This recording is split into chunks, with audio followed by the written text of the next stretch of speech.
Le ramadan a débuté le 12 avril dernier, ce mois de jeûne durant lequel les musulmans ont interdiction de manger, boire et fumer entre le lever et le coucher du soleil vient de se terminer. Il fait place ensuite à l'Aïd el-Fitr. Ces 3 jours de fête se déroulent cette année en petit comité en raison du Covid, mais restent un moment de partage et de retrouvailles pour les familles.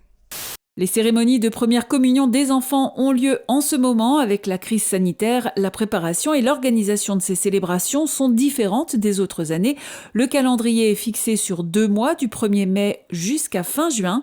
Dans la communauté de paroisse de Sarreguemines, environ 80 enfants recevront leur première hostie cette année. La section sportive de football du lycée Jean de Pange de Sarreguemines recrute. Le côté sportif n'est pas le seul critère pris en compte pour être sélectionné. Il faut aussi que les jeunes soient à l'aise dans leur parcours scolaire. 15 places sont disponibles mais ne seront pas forcément toutes pourvues. Les emplois du temps des futurs recrues seront chargés. En plus des entraînements et des cours, il y aura des matchs le week-end. Le conseil municipal de Sarreguemines s'est réuni ce lundi soir pour la 9e séance de l'année. Parmi les points à l'ordre du jour, la création du groupe scolaire École des Faïenceries, la mise à disposition au département de la Moselle d'un local municipal pour le service de protection maternelle et infantile ou encore la mise à disposition de parcelles communales pour un jardin partagé. Le CADAM se prépare pour la réouverture de la halle verrière de Meisenthal. Le premier spectacle de l'année sera le festival Parenthèse qui se déroulera le week-end du 29 au 30 mai. Cette reprise se fera dans le plus strict respect des conditions sanitaires, uniquement sur réservation et dans la limite des jauges imposées. Les commerces dits non essentiels peuvent enfin rouvrir leurs portes pour accueillir leur clientèle à partir de ce mercredi matin. Après 6 semaines de fermeture, tous sont heureux de cette reprise, même si les règles sanitaires sont strictes, avec une jauge d'un client pour 8 mètres carrés. Les techniciens de laboratoire étaient en grève ce mardi 18 mai. À l'échelle nationale et à l'hôpital Robert Pax de Sarreguemines, ils ont voulu pousser un coup de gueule pour demander une revalorisation de la grille salariale. Leur métier est technique et en constante évolution, ils espèrent enfin être reconnus comme des personnels soignants. Après une longue attente, les cinéma-forums de Sarreguemines ont enfin pu rouvrir leurs portes au public. Les cinéphiles attendaient ce jour avec impatience. Ils se sont déplacés et ont retrouvé le plaisir d'une projection en salle.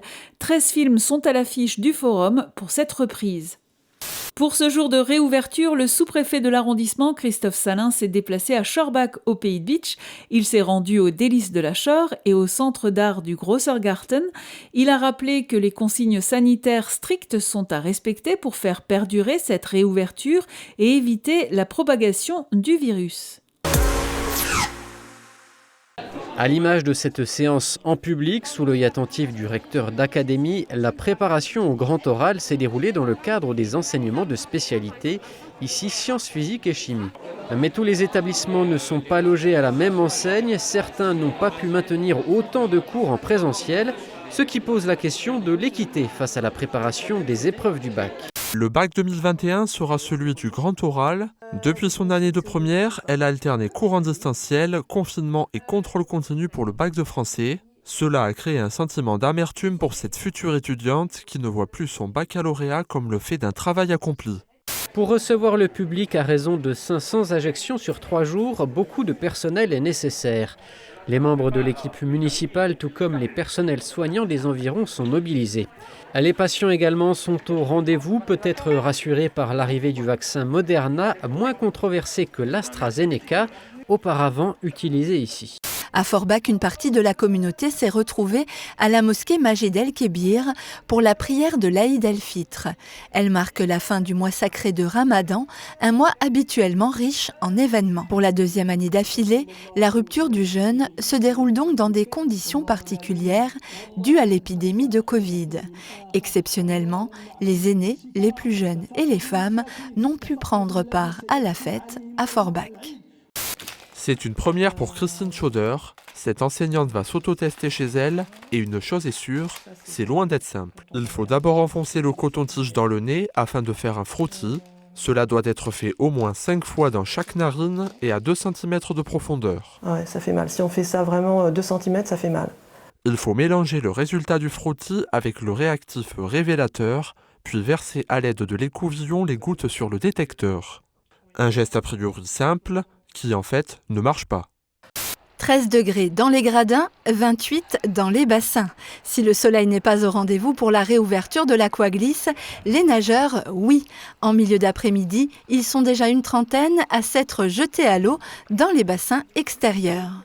Je ne me sors pas parce que vous allez boire un café et il va faire mauvais temps et on va aller sur la terrasse. On va attendre jeudi. Jeudi, il va y avoir du soleil. Je pense que ça va être un petit peu la ruée et la bousculade, quoi. L'erreur qui est, c'est que c'est fermé à 21h. Voilà, ça c'est un problème.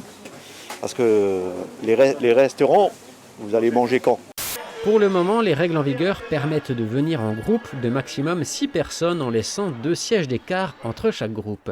Seul bémol, l'impossibilité de vendre boissons et nourriture aux spectateurs qui doivent rester masqués durant la séance. François Hagenbourger ne fait pas partie de ces restaurateurs qui ouvriront leurs portes dès le 19 mai. Il est comme ses confrères frustré de ne plus travailler depuis 7 mois, mais il préfère attendre le mois de juin pour relancer son activité. Un des problèmes pour ce jeune gérant de restaurant, c'est la jauge et l'impossibilité dans un premier temps d'accueillir les clients à l'intérieur. Pour les élèves du Conservatoire communautaire de musique et de danse, il est à nouveau possible de pousser les portes du Château Hatt. Enfants et parents ont donc investi les lieux ce mercredi pour la reprise des cours en présentiel, une première depuis le mois de février. Les entrepreneurs au féminin ont la cote. 8 femmes sélectionnées pour cette 2e édition de la Mini-COP participent à 2 sessions d'animation.